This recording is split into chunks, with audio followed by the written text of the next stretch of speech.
l'étape 1.0, c'est de vous parler de ce que j'ai vécu. L'étape d'après, c'est de se dire, voilà, ça nourrisse votre parcours, peut-être un tout petit peu, et ce sera déjà une victoire, ou peut-être beaucoup. Pour ceux que ça pourrait nourrir beaucoup, j'ai bien d'autres choses à vous montrer que ce que je vais vous présenter là. Voilà. Il y a des vidéos de 45 minutes qui retracent un peu avec toutes les interviews qu'on a pu faire, etc. Et donc, voilà, pour ceux qui voudront aller beaucoup plus loin, on pourra aller, si vous voulez, beaucoup plus loin. Pour resituer le contexte, je reçois un mail pour adhérer en tant que conseiller technique, parce qu'aujourd'hui je suis pas comme Olivier qui dépend du ministère des Sports. Moi je suis salarié de la Ligue, mon employeur c'est Paul Merario. Et donc je suis un des cadres techniques, je suis CTF, maintenant on appelle conseiller territorial. Et il y a une association qui s'appelle la CTBF, l'amicale des cadres techniques du basketball français, pour adhérer à cette amicale-là, qui a pour but de fêter les départs à la retraite des anciens CT et de participer potentiellement parfois à des voyages en immersion. Et donc je paye ma licence pour adhérer. Voilà. Une semaine plus tard, je reçois un mail, il y a un voyage aux États-Unis. Mais bon, j'ai 2 enfants, j'ai Ronc en étant N2 l'an dernier, et je me dis, ça va être trop compliqué. J'envoie quand même un message pour dire c'est de quand à quand. On me dit début janvier. Bon, voilà, de fil en aiguille, je suis sélectionné pour partir aux États-Unis 10 jours.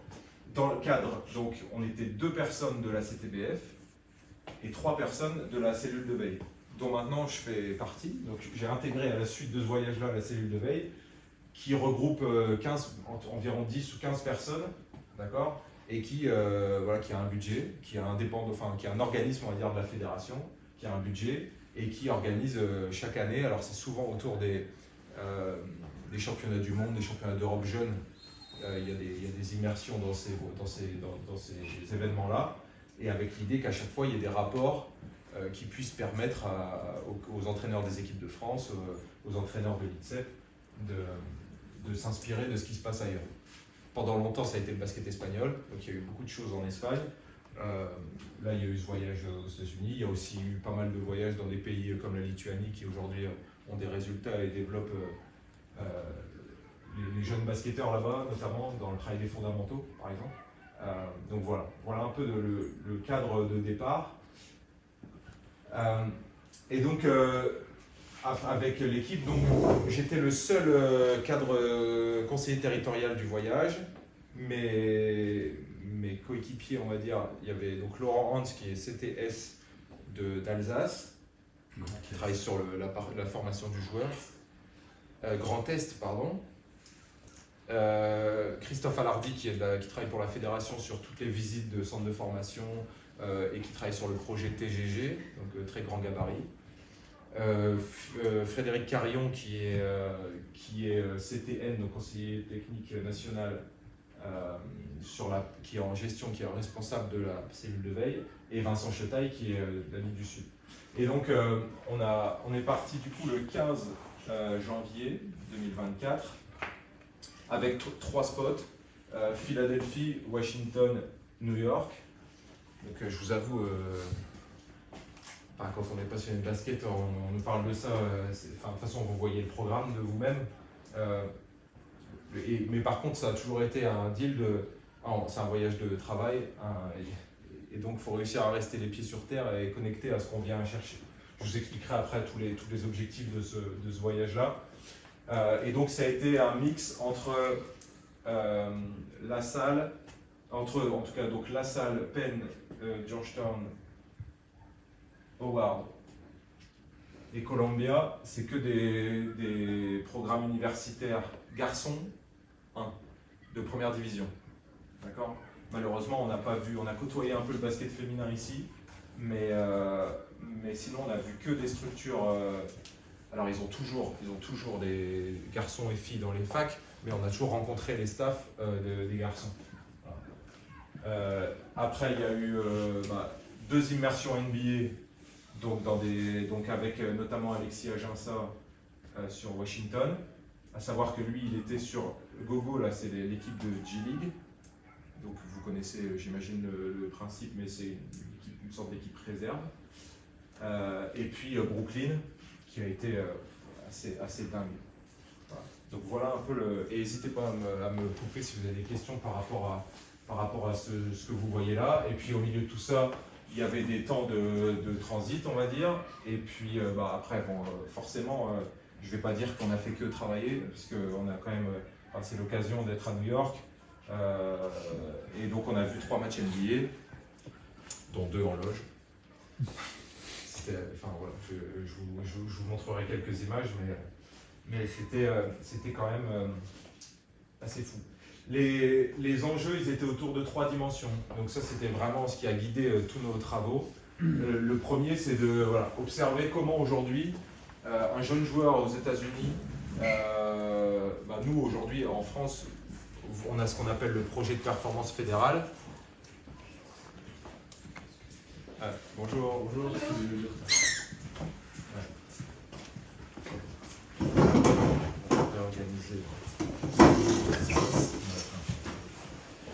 Donc nous en France, on a aujourd'hui ce qu'on appelle le projet de performance fédérale qui amène un gamin en U11 sur les premiers temps de détection vers les U12, vers les sélections départementales en U13, vers les sélections régionales en U15, etc. etc.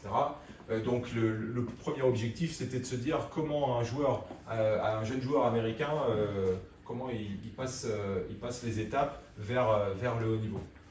Parce que, je répète, mais on était avant les Jeux Olympiques, et dans l'objectif du voyage, c'était comment on donne des pistes donc pas sur ces 2 aspects-là, mais comment là-dessus, on donne des pistes à Vincent Collet et à Joël Metoupane pour gagner cet été. Donc, quand moi j'étais le plus jeune, tu arrives là-dedans et on te pose ça sur la table, tu te dis ok, bon on va aller voir. Ok, je suis chaud. Formation des entraîneurs, comment, pareil, nous aujourd'hui, on a tout le circuit qui vous emmène des BF jusqu'au DES. Comment aujourd'hui les Américains travaillent là-dessus. Et après, un des plus gros, on va dire qu'en numéro 1, c'était de travailler autour des data. Et donc comment, et notamment sur les franchises NBA, comment aujourd'hui comment ils travaillent. Donc de s'immerger pleinement dans ce genre de domaine. Et vous verrez qu'il y a des choses quand même hyper intéressantes là-dessus. Et donc, ce programme, il s'est construit uniquement avec du réseautage. On avait la chance que Vincent Chotaille, de la Ligue du Sud, connaissait Kenny Grant, qui a joué longtemps en France, en Betclic, etc., qui coach maintenant en Pro B ou N1. Donc il connaissait quelqu'un à la salle. Après il y avait Alexis Aginsa, donc on avait des connexions avec lui sur Washington. Après il y a eu aussi du culot Howard, on est passé devant la salle, on était à Washington, on n'avait pas prévu d'y aller. À ce moment-là, on passe devant la salle, on leur écrit, ils nous disent il y a entraînement à 7h demain matin. Finalement, on a passé 3 heures avec tout le staff le lendemain et c'était, vous verrez après, ils ont développé des outils top. Donc il y a eu aussi une part de chance, on va dire, dans notre voyage. Donc ça c'est, donc je disais les interlocuteurs. À la salle, il y a un mec qui s'appelle John Cox que j'ai eu la chance de côtoyer quand j'étais à Nancy en centre de formation, qui a joué en France. Normalement, si vous avez suivi un peu le basket français des 15 dernières années, vous connaissez. Et donc maintenant, il est assistant à la salle. Je pense que ce sera le futur coach d'ailleurs. Et après, il y a des gens que vous connaissez. Alors, sur le match à Philadelphie, on a passé un peu de temps avec Nicolas Batum, mais on va dire que c'était hors temps de travail. On a eu l'opportunité d'aller à l'ambassade de France, donc Washington, capitale des États-Unis. Vincent, pareil, écrit sur LinkedIn au conseiller sport de l'ambassade de France. C'est un peu fou cette histoire. Et il nous dit, venez demain, j'ai une dispo, on peut se rencontrer, on y va. On présente pourquoi on est là, les objectifs. Lui, il nous présente aussi pourquoi ça nous intéresse. Tiens, on n'avait pas pris de place pour le match du soir entre Washington et San Antonio. Wemby, il rejoue contre Bilal Coulibaly. L'ambassadeur de France, il voudrait organiser un événement. Est-ce que ça vous intéresse de venir en loge avec nous? Non, pas trop. Non, mais tu es dans le bureau et il te dit ça, tu as envie de sauter. Mais... Et donc, il y a eu aussi cette opportunité-là, et c'est très politique, mais c'était intéressant aussi de vivre ça. Et puis après, Andy Birdsong, c'est un grand copain de Boris Dio, Et donc on a eu la chance d'être, pareil, imaginez que pour rentrer dans le centre d'entraînement de Brooklyn, on ne peut pas y aller, c'est pas Disneyland Paris, quoi. Donc on a eu vraiment la chance d'avoir un vrai réseau autour de tous ces gens-là. Et c'est ce qui nous a suivis tout au long de ces 10 jours. Je voulais vraiment poser ça avant de démarrer, parce que c'est hyper important. Et quand je parle de switcher, je vais vous raconter une expérience, mais d'ailleurs celle que je viens de vous raconter avec la loge, en fait, faut réussir à la sortir si on veut que ce temps-là il soit, je pense, riche, parce qu'il y a un tel décalage culturel entre les États-Unis et la France, même avant qu'on parle de basket, par rapport à la façon de vivre, par rapport au modèle économique. C'est-à-dire qu'aujourd'hui, à Columbia, et vous verrez les photos, mais une année à Columbia, c'est 70 000 $. Il y a 30 000 étudiants sur le... Donc en fait, ça fait 210 millions de dollars qui sont dans la structure. Là où nous, aujourd'hui, le modèle de la fac, je paye 0 quand je vais à la fac, ou très peu. Donc il faut réussir à sortir ça, parce qu'on tendra jamais on n'ira jamais, ou dans très longtemps, vers ça. Le modèle, la place du sport, en tout cas la place du basket, nous on vivra toujours derrière le foot, en tout cas encore pendant très longtemps, et la place du basket là-bas est centrale et c'est le sport numéro 1. Le premier match qu'on a vu à Philadelphie, on a payé des places 58 $ et on était tout en haut de la salle. Si demain à Denain-Voltaire on met une place à 58 €, je suis pas sûr qu'il y ait une dizaine de personnes dans la salle. Donc il y a il y a une vraie économie, un vrai produit autour de la NBA, et même des matchs de fac, tout est payant. Des matchs universitaires, c'est 25 $. Donc voilà, il y a aussi ça. C'est vraiment, le basket est au cœur de la société. Ça aussi, ça c'est important, parce que je vais montrer forcément les choses à prendre, mais par contre nous on est rentrés en se disant mais en fait ce qu'on fait chez nous c'est incroyable. Et avec nos moyens, avec la place du basket, ce qu'on fait chez nous, et vous le verrez après sur la formation des joueurs, la formation des entraîneurs, à Georgetown, qui est un énorme programme c'est l'anecdote, mais le coach de Georgetown il gagne 6 millions de $ l'année. Tu vois la qualité, ils sont à peu près 15 coachs autour du terrain. La qualité pédagogique de la situation d'entraînement, j'ai vu des mecs faire des joueurs intérieurs, faire du 1 contre 0 avec des marchés au départ pendant une demi-heure. Et c'est affolant de se dire, ils ont autant de moyens et avec tout ça, ils travaillent, en tout cas basketement parlant, ça nous a semblé hyper pauvre par rapport à ce que nous on met en place. Ce que j'ai vécu sur le pôle, ou ce qu'on met en place sur les formations, ou ce qui se passe dans les clubs, etc. Je pense qu'aujourd'hui, on met toujours en avant les États-Unis par rapport au monde du basket, mais il y a plein de choses chez nous qui sont, dont on peut être hyper fier, grâce notamment au système de détection, au système de formation qu'on a mis en place depuis très longtemps. Et après, ça pour moi, ça va un peu guider toute la suite de mon intervention, mais il y a des choses à prendre sur le niveau de communication, alors qui est lié au niveau culturel, mais je vous montrerai une séquence d'entraînement, et il y a un niveau de décibels par exemple dans les entraînements qui est assez affolant, et du coup qui amène la communication, en fait, amène l'engagement, et donc un niveau d'opposition qui est vraiment impressionnant. Et quand je vous parle de ça, il était 7 h du matin. La séquence que je vais vous montrer, il doit être 7 h 28. Donc, et ils arrivent, ils ont vraiment créé ça. Tout ce qui est mentoring, c'est-à-dire qu'aujourd'hui, il y a vraiment ce rôle de... Je travaille avec quelqu'un, mais je m'inspire, je prends de lui là où nous, on est souvent en concurrence sur... j'aimerais peut-être bien prendre ta place, quand même. Et ça, c'est quand même un truc sur lequel ils sont très bons.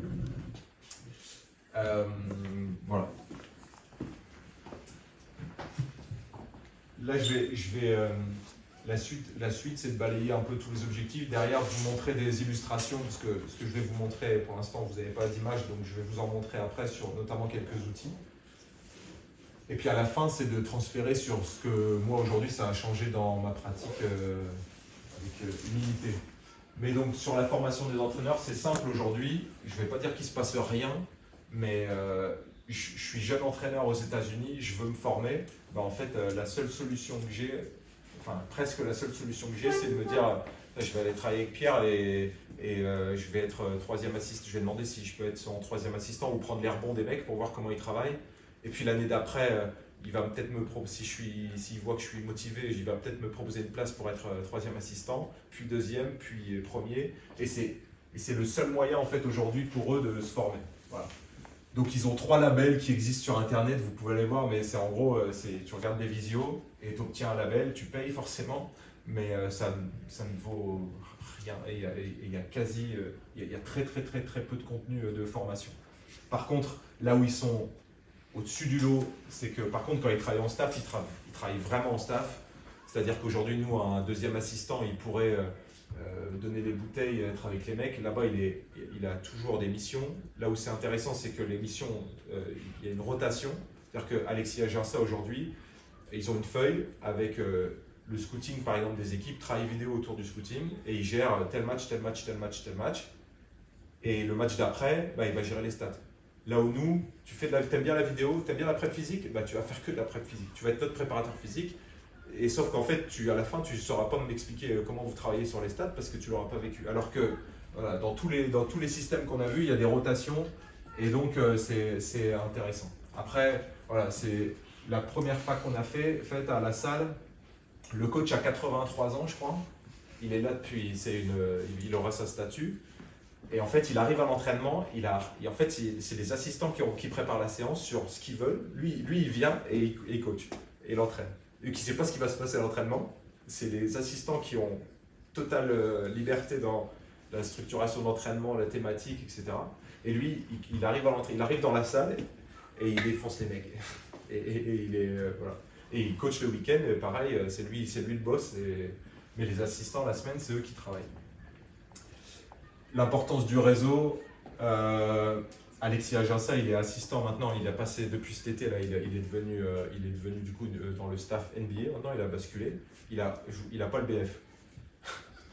Non mais il n'a pas le DETB, ici il venait en France, il devrait avoir un gros dossier pour toutes ses compétences, mais aujourd'hui c'est un mec qui est arrivé là-dedans, parce que le coach de Washington, je sais pas son nom, mais il cherchait un joueur intérieur qui avait joué en NBA pendant longtemps, qui avait envie d'accompagner les jeunes big men de la franchise. Alexis Aginsa, il a joué à Washington en plus, donc voilà, il est arrivé dans ce cadre-là. Et en fait, aujourd'hui, il se forme. Il n'avait jamais vu un logiciel de vidéo avant d'arriver. Là où nous, aujourd'hui, il y a de la reconnaissance pour les anciens internationaux sur les diplômes type DE, DES, mais c'est des gens qui vont quand même en formation. Mais voilà, de manière générale, c'est de formation en tant que telle, c'est de la formation empirique sur le terrain. Tu te formes au contact des gens que tu as autour de toi. Sur la formation des joueurs, il y a pas mal de choses à dire. Alors c'est très complexe parce qu'aujourd'hui, la NCAA contrôle tout, c'est-à-dire que n'importe quelle structure NCAA a le même nombre d'heures d'entraînement. Et on sent qu'il n'y a aucune fac qui joue en dehors des lignes.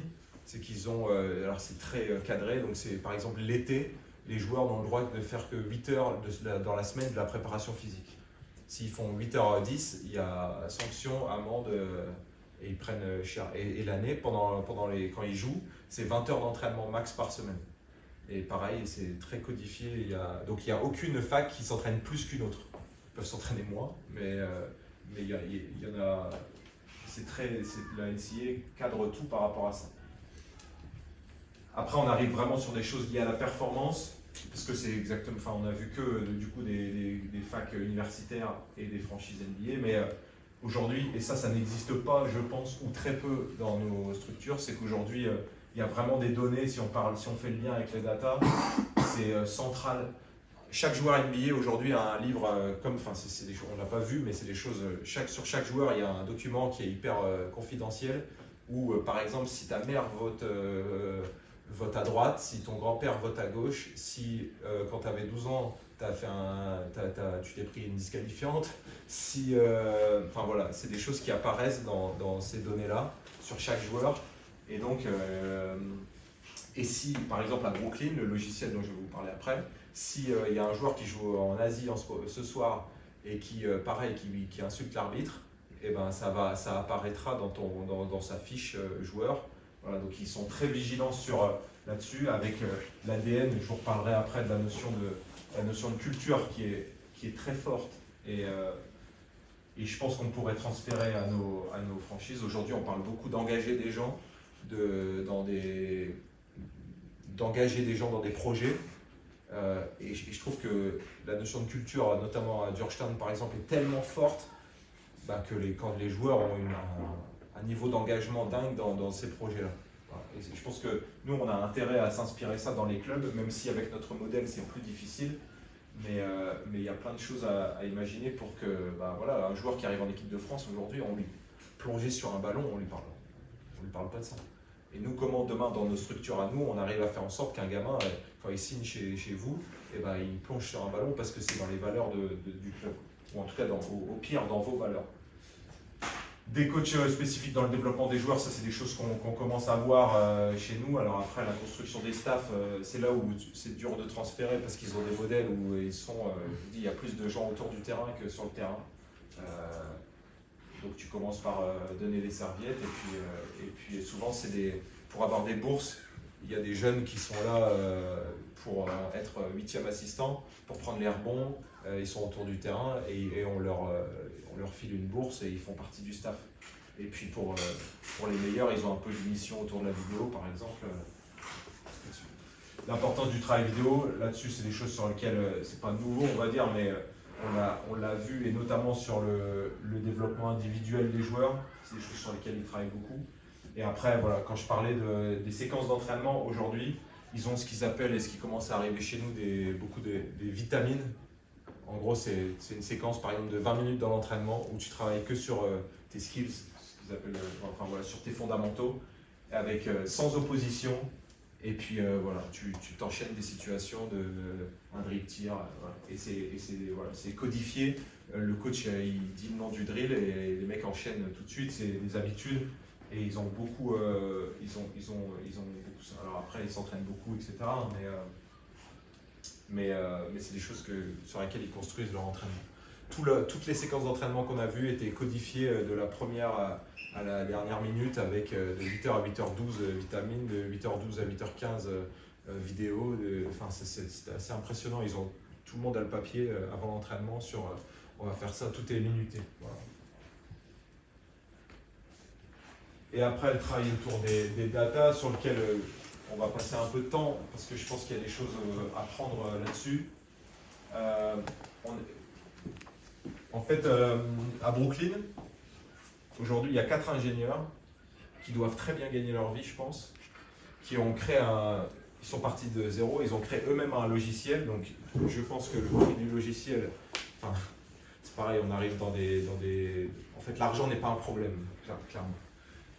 Et donc, ils ont créé un logiciel, une base de données où, par exemple, le mec en direct nous a montré, Franck Ntilikina, les stats au tournoi interzone U15 donc il était au Grand Est, lui, il était à Strasbourg. Contre la Nouvelle-Aquitaine, il a mis 8 points à 2 sur 4 à 3 points. Et donc, sur à peu près tous les joueurs du monde qui sont dans la base de données, donc des joueurs espoirs, par exemple un joueur espoir à Gravelines aujourd'hui, je pense qu'il est dans la base de données de Brooklyn. Et ils ont des scouts et les stats s'incrémentent et des stats, à la fois des stats factuelles et des stats avancées aussi sur le pourcentage de rebond off, etc. Enfin, ça va très très loin. Et donc ils ont à peu près 30 scouts dans le monde qui envoient des rapports, à peu près 100 000 rapports par an ils ont été voir tel joueur sur tel match et ils dressent un rapport qu'ils incrémentent dans ce logiciel-là. Voilà. Donc, et après, eux, le boulot de la cellule de data est de donner en gros des billes au staff en disant, voilà, quand on aligne toutes les stats, lui, il peut rentrer dans une potentielle draft parmi toutes les étapes. C'est un autre monde. Là, je ne suis pas en train de parler des choses qu'on pourra transférer dans nos structures. Et après, je posais la question au mec, mais dans 10 ans, ça va ressembler à quoi votre métier? Et il parlait de Hawkeyes, vous connaissez tous, quand vous regardez du tennis, là, quand il y a la balle sur la ligne, vous voyez ce logiciel là qui... Et donc en fait, eux, ils commencent à travailler là-dessus pour avoir des datas sur un joueur qui tire et pour aller jusqu'à des données biomécaniques sur si demain il lève son coude de 5%, son taux de réussite devrait augmenter de... voilà. Et on n'a même pas parlé avec eux d'intelligence artificielle par exemple, mais je pense que ça fera partie de leur vie. Et Noah, je vous présenterai une vidéo après là-dessus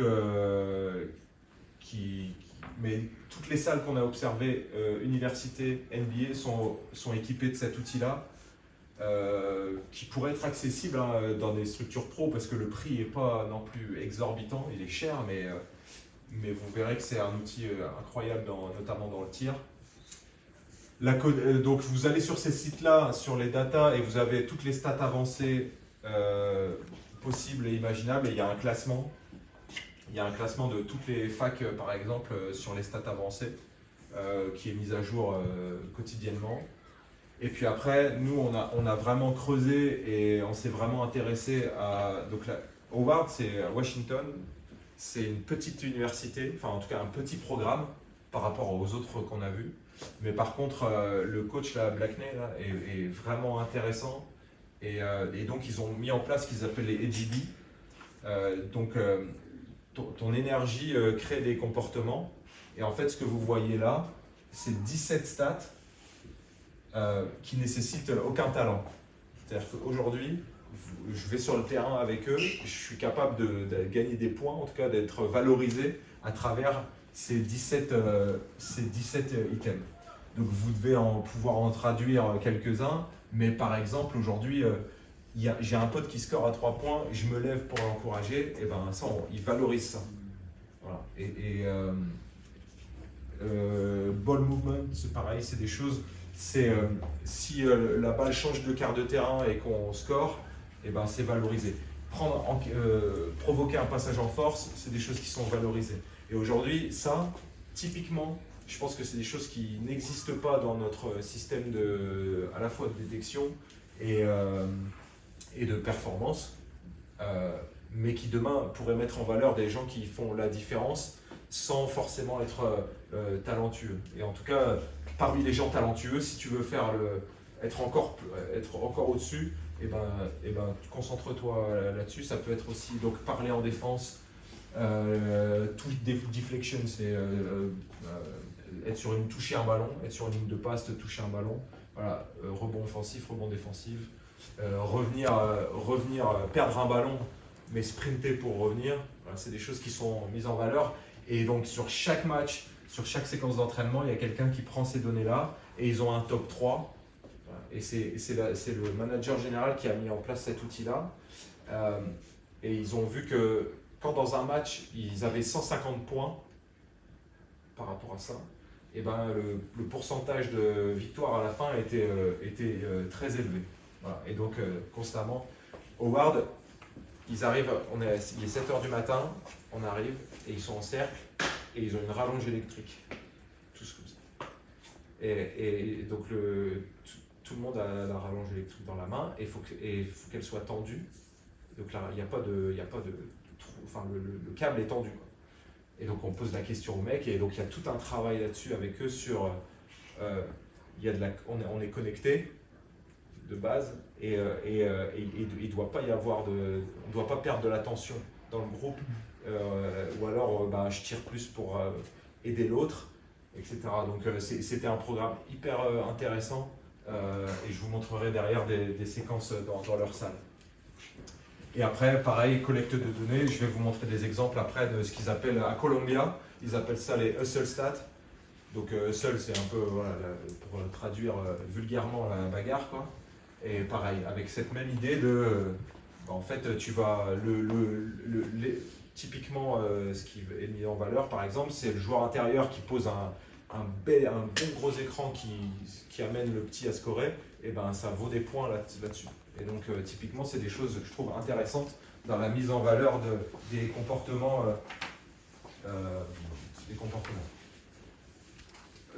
L'idée, c'était de sortir dans notre rapport un top 3. Le travail autour de l'ADN, c'est très américain, c'est très culturel, mais vraiment, quand on arrive à un endroit là-bas, toutes les immersions qu'on a faites, on sent qu'il y a un truc. Je sais pas l'expliquer, mais il y a une histoire. Ils insistent beaucoup là-dessus. Il y a des valeurs. Il y a des trucs bien plus grands que les joueurs qui sont sur le terrain. Et ça, je trouve que quand on voit le niveau d'engagement, je pense que les jeunes sont connectés à ça aussi. Voilà. Donc ça, c'est vraiment un truc qui, je pense, aujourd'hui, nous, on aurait intérêt à développer le travail autour de l'identité. Chacun de nos clubs a une histoire. Et donc aujourd'hui, on dit beaucoup, hein, les joueurs ils consomment, ils vont là. Voilà, comment on fait en sorte que demain, tu signes chez nous, tu as de la chance de venir chez nous. Voilà. Et c'est des choses qui, je pense, doivent animer des réflexions de dirigeants et des réflexions de directeurs sportifs, par exemple. Voilà. Le fonctionnement en staff, je vous présenterai, parce que s'il y a bien quelque chose que j'ai réussi à transférer, c'est ça. Et je pense que j'entraînerai plus jamais comme avant, depuis que j'ai observé ça. On était à Columbia, il y a un mec qui nous fait la visite qui est un peu l'ancien, je pense que c'est un peu le prochain à partir à la retraite. Donc quand il y a des visites, c'est lui qui présente tout ça. Derrière, on assiste à l'entraînement. Et en fait, donc lui, il n'avait pas assisté aux 45 premières minutes de l'entraînement. Il y a une séquence d'opposition. Et 5 minutes après, il fait « Top !» Et là-dessus, et il commence à amener du contenu technique autour du truc, à réguler l'entraînement. Et je me dis « Mais putain, mais il était pas là, lui. » Et en fait, ils ont un tel... en fait, tout le monde, tous les coachs sont légitimes d'intervenir à n'importe quel moment. Alors après, il y a du rythme dans la séance, etc. Mais n'importe quel coach est légitime d'intervenir tactiquement dans la séance pour amener du cadre. Voilà. Donc moi j'ai trouvé ça hyper fort. Et il y a un respect des joueurs pour les staffs qui sont aussi... voilà, on sent qu'il y a un vrai lien entre eux. Et puis forcément les datas, et notamment les datas dont je vous parlais, et donc je vais vous montrer des illustrations après qui sont liées au comportement. Et aujourd'hui, peut-être que parfois on met peut-être trop en avant chez nous le talent ou la performance pure au détriment des gens qui ont peut-être un peu moins de talent mais qui vous font gagner des matchs. Voilà, je pose ça là. Quelques exemples. Donc ça c'était à peine, mais en fait des photos comme ça, j'aurais pu en mettre 500 parce que dans toutes les facs. Mais juste celle-ci, on arrive à Georgetown qui est un énorme campus. Et quand on rentre dans la salle, on rentre ici là. Et donc face à vous, il y a un mec. Et c'est Thompson là, qui a été le coach de l'équipe pendant très longtemps, qui est une légende aux États-Unis et qui est un peu l'image qui représente Georgetown. Et donc ce mec-là est devant vous, une statue énorme, avec en plein milieu du logo Georgetown. C'est très religieux. Et donc il y a des vitraux. On est il y a ce côté église, mais c'est des joueurs de basket. Voilà, vous imaginez le poids de la culture. Basket en lien avec la religion, etc. Une citation, il y a une autre citation où il dit si un jour je peux pas aller au paradis, emmenez-moi à Georgetown. T'arrives là-dedans, tu fais ok, bon, rien que d'en parler, j'ai des frissons, mais parce que t'arrives là-dedans, il y a une institution, le poids est ouf, quoi. Et il y a une histoire, etc. Et donc les mecs sont animés là-dessus. J'aimerais bien creuser pour savoir comment est-ce qu'ils font des ateliers, par exemple, avec les joueurs pour quelle est la véritable histoire de Georgetown, qu'est-ce qu'a fait ce coach-là, etc. Et puis après, à peine encore, plein de citations autour de ça. Et on sent que parce que c'est beau, hein. On peut faire plein de trucs, on peut mettre une statue dans nos salles, il faut que ça soit incarné, il faut qu'il y ait un travail autour pour transmettre ces valeurs-là, mais on sent à travers l'engagement sur le terrain que c'est des choses sur lesquelles ils sont... c'est des choses qu'ils mettent en place. Voilà. Ça c'est pêle-mêle, vous êtes joueur NBA, félicitations, et on vous donne un cahier épais comme ça, avec, par exemple, là c'est la fiche de poste en gros du coach, Cody Topper, du coach de G-League. Ça c'est la fiche de poste d'Alexia Jansa. Voilà. Donc, player development, il y a une partie là-dessus. Scouting et game préparation. Il y a cette idée de la gestion du playbook, c'est lui aussi. Bref, donc ça c'est des éléments qui existent. Ce qui se passe avant les entraînements, des choses autour de la culture. Donc ils ont un son, une troupe, un son pour être cette idée d'être dans le même sens. Et puis des choses autour de la culture du club et de la culture de leur groupe. Le roster, donc là sur l'équipe de G-League, il y avait Hamidou Diallo par exemple qui a gagné le concours de dunk. Alors, on a été voir un match de G-League, il y avait à peu près 150 personnes qui gèrent la restauration, la sécurité, les entrées, et il y avait, je sais pas, 25 personnes dans la salle. Et il y a l'hymne américain, et il y a le show d'un match NBA, et c'était hyper bizarre. C'était hyper troublant. Voilà, il y avait beaucoup plus de monde pour l'organisation que pour... il y avait 60 personnes pour la sécurité, on était 25. Donc, et puis et des choses autour des tests, ça peut te parler, Jules, autour de la prep physique, avec si t'es bon, les critères.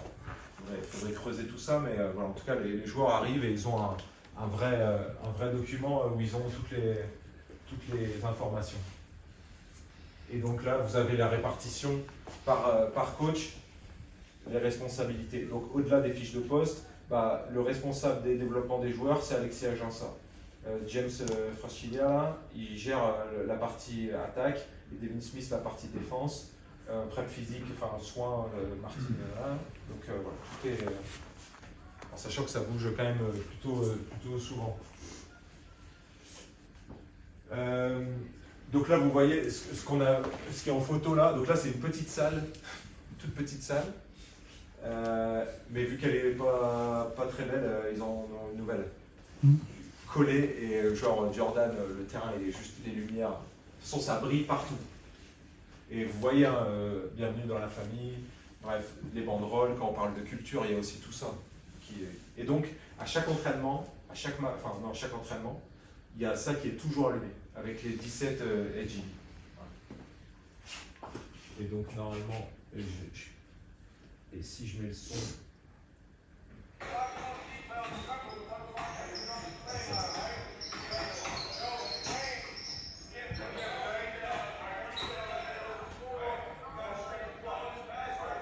Alors, c'est peut-être pas la plus grosse, mais vous voyez qu'il y a un niveau sonore, il y a beaucoup de gens qui parlent.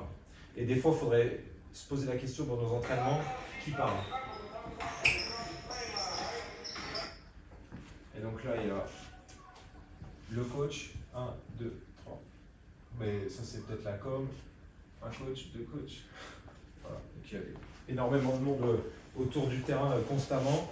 Et chacun a sa séquence dans l'entraînement.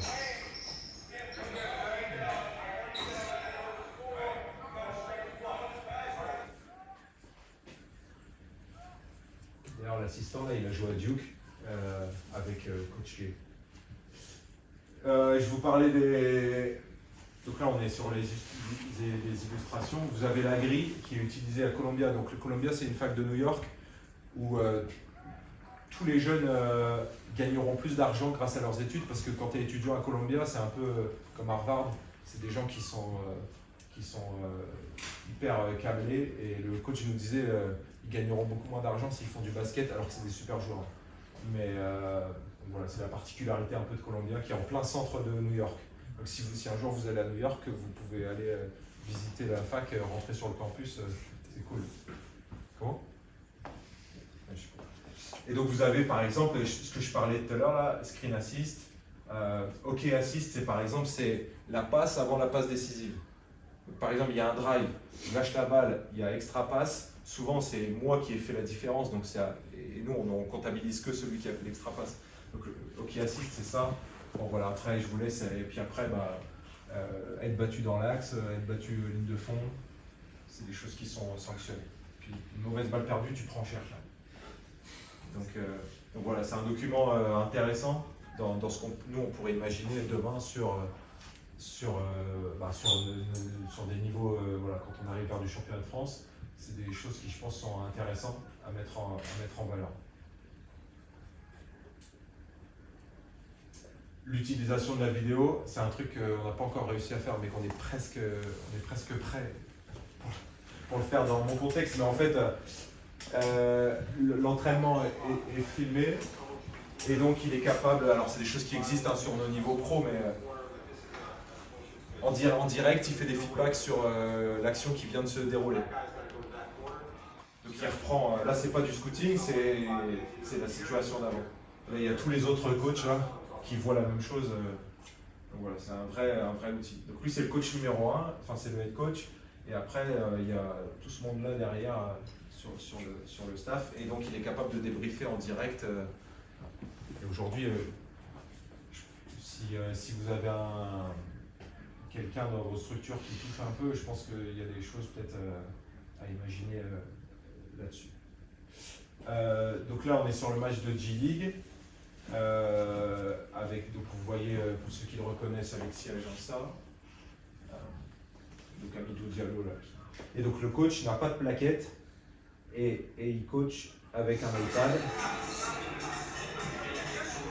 Et voilà. Bon, c'est une partie un peu accessoire, mais je vous le montre quand même. Et il travaille qu'avec ça tout le match. Voilà, c'est intéressant. Je trouve que ça peut, pour ceux qui sont très numériques, il a toutes les vidéos des plays adverses par exemple. Alors là, on parle performance, mais ça pourrait être les siens par exemple. Ça c'est le couloir à Washington, le couloir dans la salle. Alors je vous parle pas, je pourrais vous montrer après quelques photos des infrastructures, mais c'est un peu, vous vous en doutez un peu. Donc ça c'est la salle d'entraînement des Washington Wizards. Pareil, elle est trop petite, donc là ils viennent de déménager. Ouais, quand ils disent ça, tu dis. Et donc, mais en tout cas, je me suis éparpillé parce que donc là, par exemple, il y a sur les 5 derniers matchs, les objectifs c'était ça, et ce qui s'est passé c'est ça. Donc il y a des datas, le mec avant d'arriver à l'entraînement, il peut passer dans le couloir, s'arrêter pour observer ça, voilà, ça guide un peu sa réflexion autour du projet de jeu de l'équipe où ils en sont actuellement. Donc ça c'est l'outil Noah, donc je vais... donc là il nous explique, derrière chaque panier, il y a cette boîte, vous la voyez là, et en fait, vous avez vu le capteur en haut, il y a un capteur qui permet de... Donc le joueur, il arrive, il allume la machine, et il enclenche sa série de tirs, et du coup, hop, donc ça c'est à Georgetown, et donc je vous montre cette vidéo. Ça, ils sont tous équipés de ça.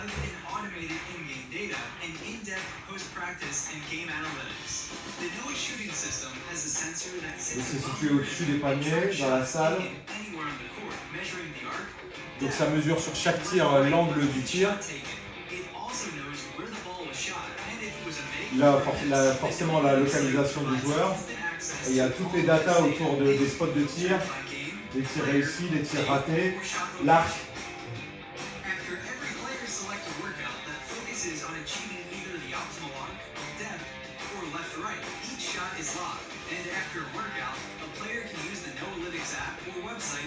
Vous voyez, ça c'est l'endroit là où la balle rentre dans le cercle.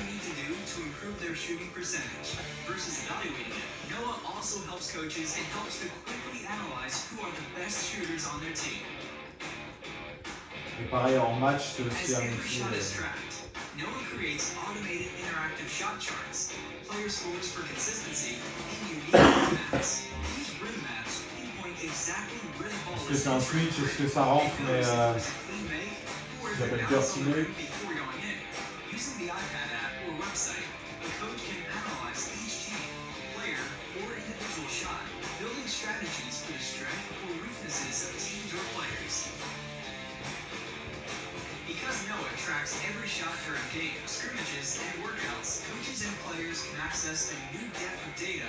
Noah is proven to help players improve their shooting percentage, providing unique insight and data on every shot. Noah is continuing to to advance the science of shooting. With over 15 million shots tracked and measured, Noah is the tool that is changing how we understand shots and win more games. Voilà. Nous, on développe beaucoup en ce moment chez nous les machines de tir qui amènent l'air bon. Est-ce que cet outil-là pourrait peut-être pas être plus intéressant dans la qualité des tirs qu'on prend et les stats qu'on a autour des tirs? Donc voilà. C'est en tout cas toutes les structures NCAA et NBA aujourd'hui sont équipées de cet outil-là. Et donc le joueur à 3h du matin, il peut parce qu'il aura 2 assistants avec lui, il peut enchaîner, il peut avoir des datas autour de toutes ces séquences de tir. Et donc là c'est la salle d'entraînement de Georgetown, où est passé Allen Iverson par exemple notamment. Et donc là c'est lui qui gagne $6 millions l'année, là, Ed Cooley. Et ils ont sur chaque panier, ils ont le système Noah qui est en place, avec la box là derrière le cercle. Pareil à Brooklyn. Donc Brooklyn, leur centre d'entraînement, il est dans Brooklyn forcément, mais au 8e étage d'un immeuble. Pour rentrer, il faut donner son passeport. C'est comme un aéroport. Et donc là, vous avez vue sur Manhattan. Et le bureau du coach, par exemple, c'est la taille de la salle et la vue sur Manhattan, vraiment, c'est limité le type de budget. Donc là, vous avez le département data de... C'est peut-être une vidéo, ça?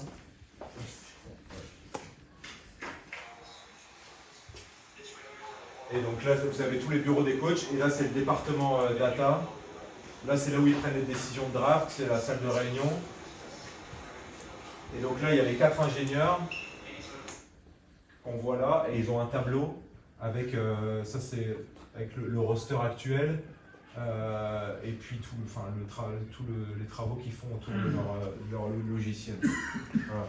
Donc là, il y a les salons là, avec les joueurs actuels, leurs perfs, les stats avancées et leur équipe de G-League. Je vais vous montrer autre chose que j'ai préparé, mais c'est une séquence. Donc on est à Howard là. Donc il y a un film qui a été créé, comme je vous le disais. Mais donc ça c'est une séquence d'entraînement à Howard. Il n'y a pas l'heure là? Non, il n'y a pas l'heure. Mince. Ça.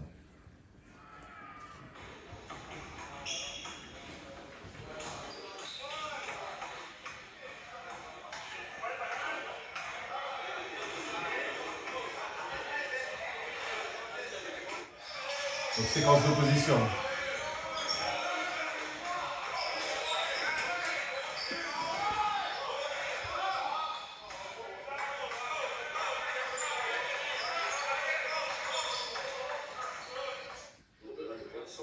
Donc ce qu'ils font basketball, je voulais juste le niveau de... Tu sors de là, on est sorti à sort d'entraînement, t'as mal à la tête parce que tout le temps, il y a un niveau d'engagement et de communication qui est dingue dans tout ce qu'ils font. Sur je coupe, puis je demande la balle. Nous on dit toujours demande la... Enfin, voilà, mais si tu défends la balle, annonce balle, s'il y a tir, annonce tir, on se bat avec nos joueurs, nous. Alors il y a une partie culturelle, mais là-bas c'est vraiment au cœur du truc de toujours communiquer, encourager, encourager, soutenir, etc. C'est vraiment au cœur de leur préoccupation.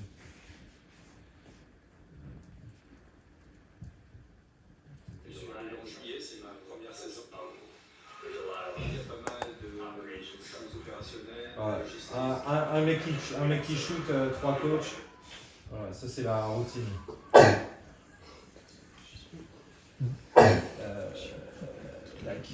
Et donc il me semblait important aussi maintenant que je vous ai dit tout ça, c'est quand je rentre en France après, je me dis bon, c'est bien, mais en fait, qu'est-ce qu'on en fait quoi? Parce que c'est le but. Alors après, il y a ce qui est descendu auprès du DTN notamment par rapport aux data, etc., aux données comportementales. Et puis après, il y a moi dans mon contexte personnel aujourd'hui. Je coach à Ronc dans un projet amateur, même si on sait que c'est des niveaux où il y a des joueurs qui sont payés, etc. Et moi j'ai l'impression de faire de la performance. Et puis il y a l'aspect ligue, où aujourd'hui, qu'est-ce que je peux transférer avec, sur la formation de VP, qu'est-ce que je peux transférer sur le DTB, etc. Donc j'ai réfléchi à ça. Aujourd'hui, la notion de culture, elle est importante dans mon travail parce que, en tout cas, c'est ce qui nous anime, c'est comment demain, dans nos clubs, on a des salariés qu'on continue à former et qui répondent au manque de bénévoles. Et donc nous, quand on voit tout ce qui est fait autour de ça aux États-Unis sur la création d'une culture avec des valeurs fortes, etc., comment nous on arrive à transférer ça.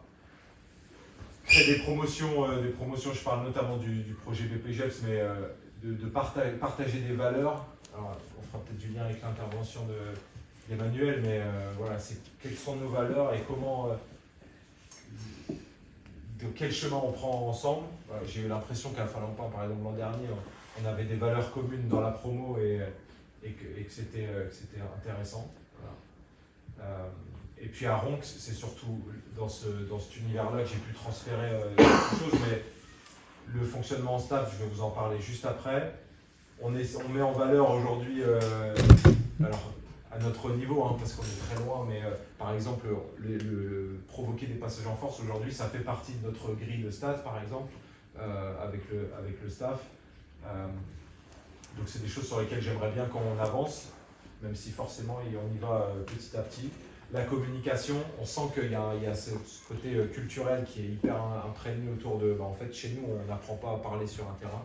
Donc voilà, maintenant, à chaque entraînement, et c'est pour ça qu'on fait beaucoup plus de défense qu'avant, et on insiste beaucoup avec le staff sur cette notion-là, même si on parle pour ne rien dire, parce que le jour où ils parleront pour ne rien dire, c'est là où on devra réguler, mais d'abord, que ça devienne un réflexe, et donc on sent que ça... En plus, on s'entraîne peu, donc ça va demander du temps, mais je crois beaucoup à cette notion-là, parce que quand on développe la communication, derrière, le niveau de l'entraînement, il augmente vraiment, vraiment beaucoup. Donc ça, c'est vraiment des choses... Je fais beaucoup plus de séquences défensives qu'avant, par exemple. Et puis, faire un live vidéo, c'est des choses que j'espère, avant la fin de l'année, on sera capable de faire pour débriefer. Voilà, tu achètes un écran. Aujourd'hui, un écran de télé, ça coûte peu cher. Un trépied.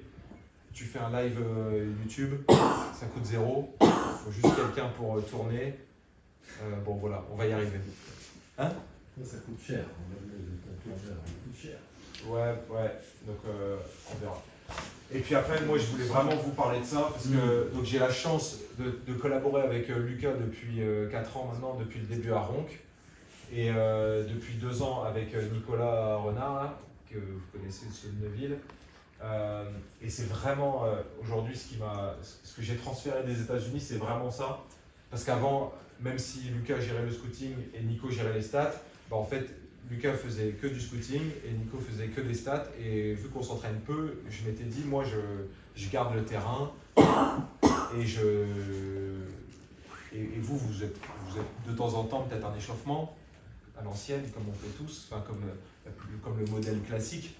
Mais voilà, aujourd'hui, j'ai toujours aimé cette phrase de Nesta qui est délégué, ne sait pas perdre son autorité, c'est libérer les énergies. J'ai vraiment la sensation que depuis cette année-là, depuis le nouveau fonctionnement qu'on a mis en place, ils ont changé de dimension et le rapport au groupe est aussi très différent. Et par exemple, je suis parti à Vichy en séminaire il y a 2 semaines et ils ont entraîné toute la semaine. Et il y a une phrase d'un de mes joueurs dont je me souviendrai toute ma vie qui a dit « Ça va être la première fois de ma vie que l'assistant il va prendre l'entraînement et que ça va pas être à la cool. » Et quand t'entends ça, je me dis c'est bon, c'est qu'on a réussi notre pari. Et donc, je suis parti l'été dernier ok, Lucas, Nico, c'est 2 profils différents. Pourquoi vous êtes là? Qu'est-ce que vous avez envie de faire? Alors pourquoi? Parce que faut avant tout qu'eux adhèrent et que ça colle à leurs ambitions. Et donc, Nico, je lui ai confié le projet offensif et Lucas le projet défensif. Donc on a un tableau que je pourrais vous présenter, c'est construction du projet de jeu. Nico, comment il imagine avec notre équipe ce projet de jeu-là. Moi, parce que je reste le garant de ce truc-là, en tant que coach, qu'est-ce que j'imagine dans le projet offensif, et on met en commun, tout ça. Et typiquement, Nicolas c'est un peu un geek du basket. Il est fan de la Princeton Offense. Je ne vais pas creuser aujourd'hui. Et aujourd'hui, tout notre projet de jeu, ça part de lui.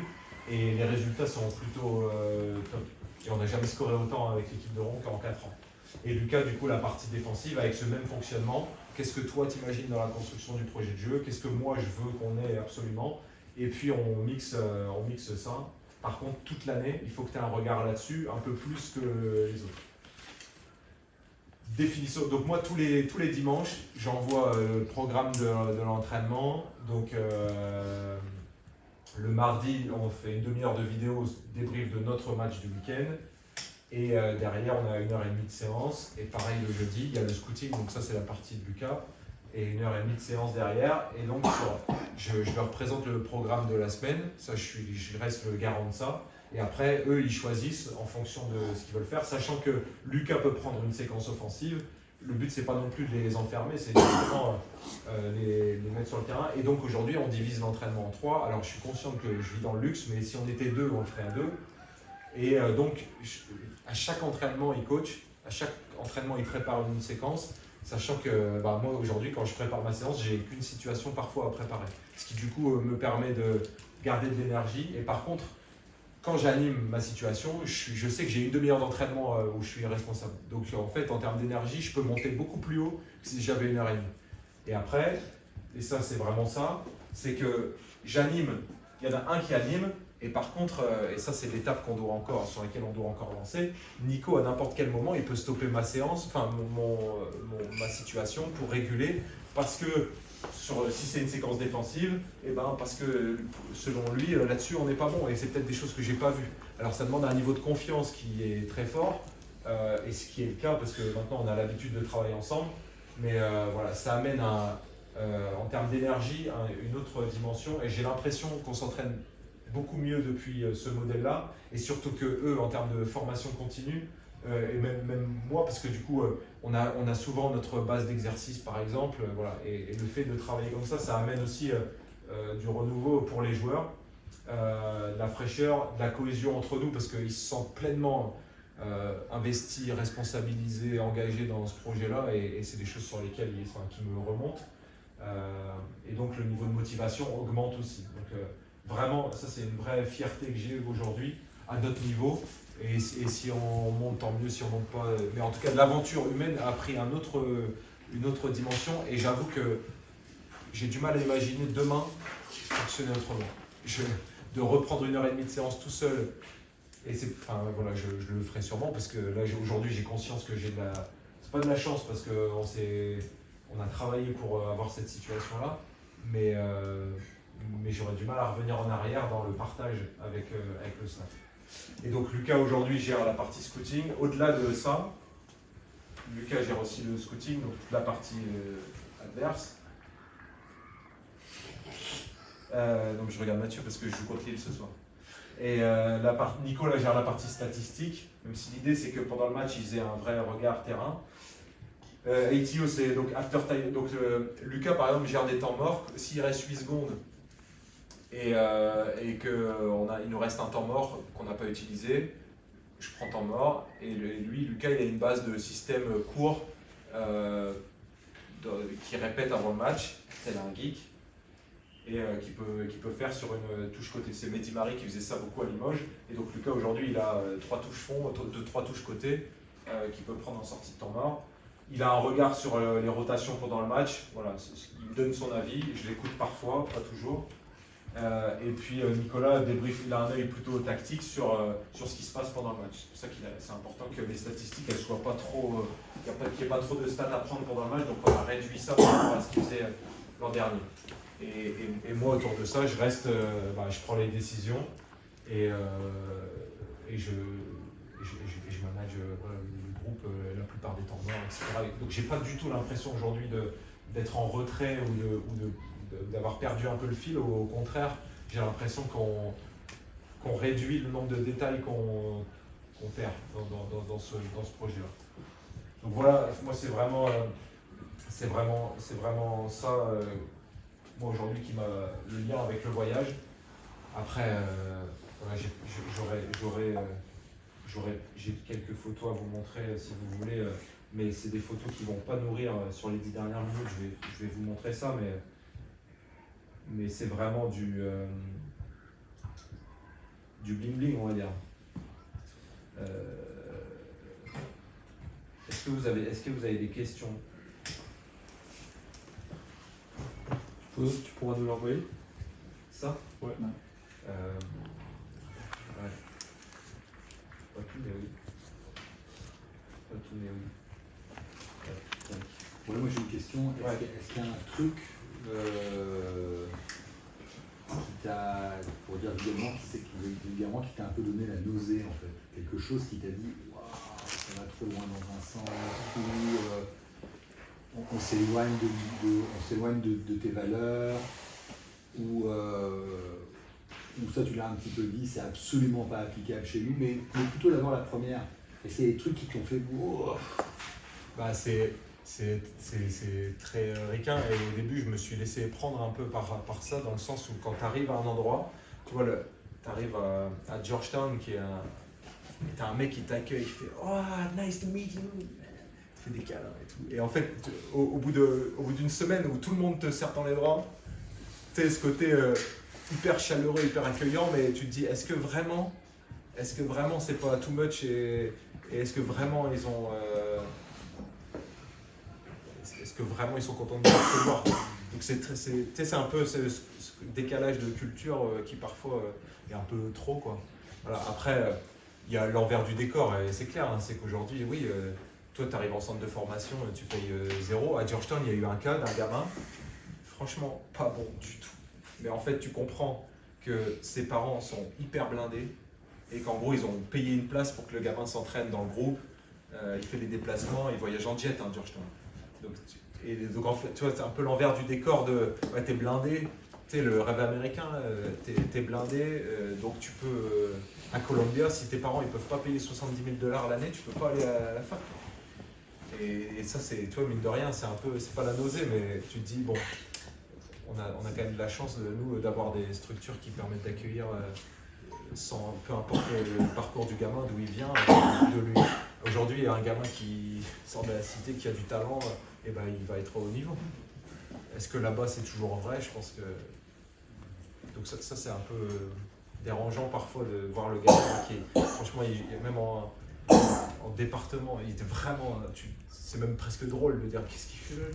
Parce qu'autour, il n'y a que des avions de chasse. Bon, mais tu vas voir leur vestiaire à Georgetown, par exemple. Donc, ça, c'est la première fac qu'on a fait à la salle. Donc, quand je vous parlais de culture. Ben voilà, il y a des choses partout. Alors, c'est la première fac qu'on voit et on se dit, putain, la salle vidéo, elle est stylée. Et en fait, on comprendra qu'en fait, ça doit être la pire des États-Unis. Mais ben, vous allez en voir d'autres aussi. Pareil, quand je parle de culture, des choses partout sur les murs. Ça, c'est à peine avec le coach Donohue, qui est une légende aux États-Unis, enfin, qui est très connu. Et donc, sur son bureau, il y a une table basse et en fait, il peut dessiner. Peut dessiner sur cette table basse. Et donc il nous montrait des trucs, des plays, c'était fou. Et vous voyez derrière hein, les valeurs, passion, gratitude, unité, compétitivité, humilité, dans le bureau, la salle.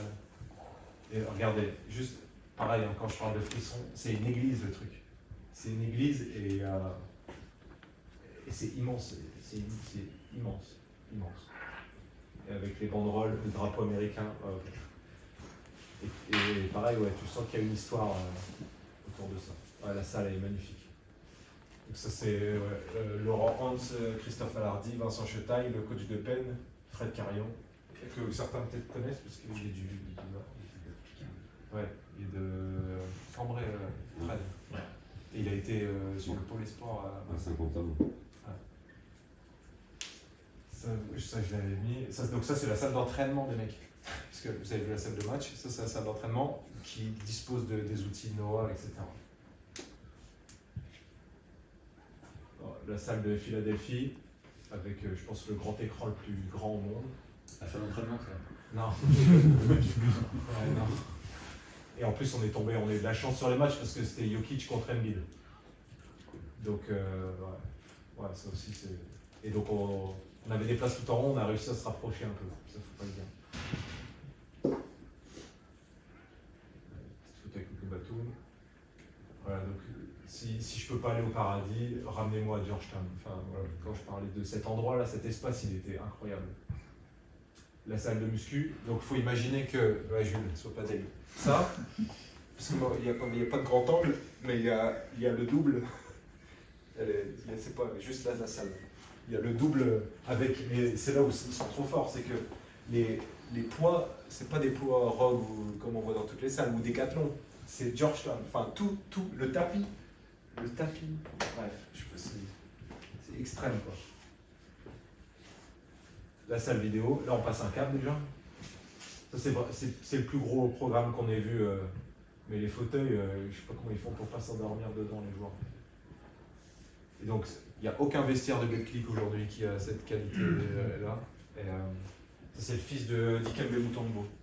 Donc qui a malheureusement du coup perdu son père. Mais donc il y a les noms des joueurs. Là vous rentrez là-dedans, il y a des brosses à dents, des rasoirs, des bonbons. C'est démesuré. Je pensais qu'on voyait bien. Le coach de Georgetown, c'est pas Pat Ewing Bah, c'était Pat Ewing, et d'ailleurs, du coup, ça c'était son fauteuil. Ouais. Je pense que c'était le fauteuil de Pat Ewing. Et maintenant c'est Ed Cooley là, qui a, je pense qu'on va pas rester longtemps parce qu'ils ont fait une saison un peu très, très mauvaise l'an dernier, avec les trophées partout. Donc là c'est la salle de réunion. Donc voilà, ça c'est une séquence d'entraînement.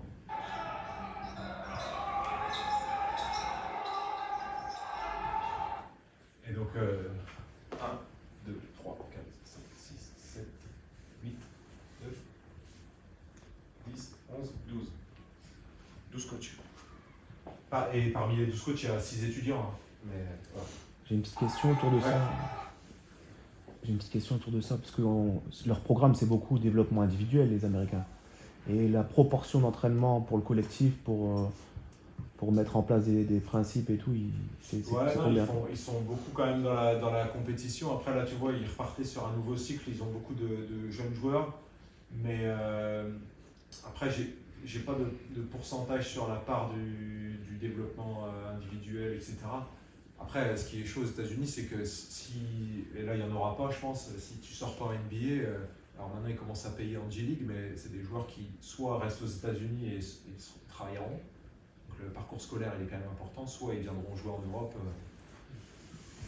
Mais donc j'ai pas eu la sensation que c'était 100%, enfin très orienté développement individuel. J'ai quand même la sensation qu'ils veulent gagner des matchs et donc de faire beaucoup de collectifs.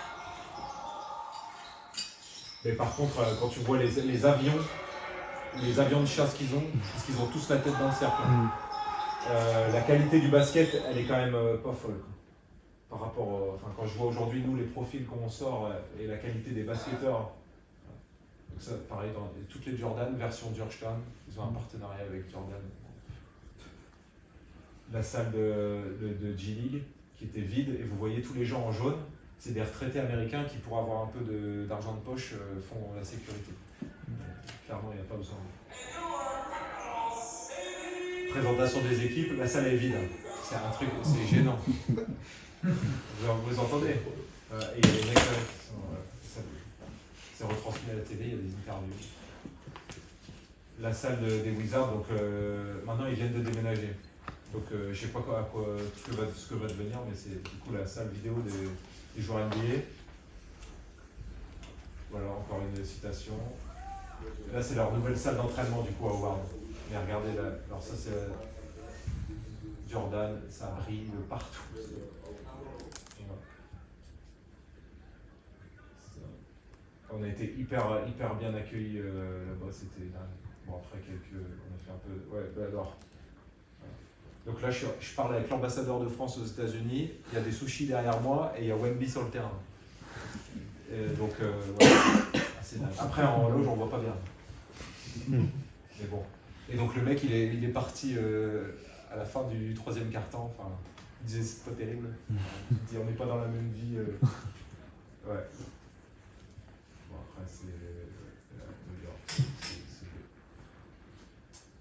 Voilà, et ça c'est la salle de réunion de Brooklyn. Je pense que juste le prix du Big Bois là, déjà, ça doit être un club de 400 000 euros. Non mais les infrastructures sont folles. Et donc ça c'est la vue du rooftop du centre d'entraînement. Donc les joueurs souvent ils mangent avec vue du coup sur Manhattan, leur salle d'entraînement. Et ils ont refusé qu'on prenne des photos de la salle de.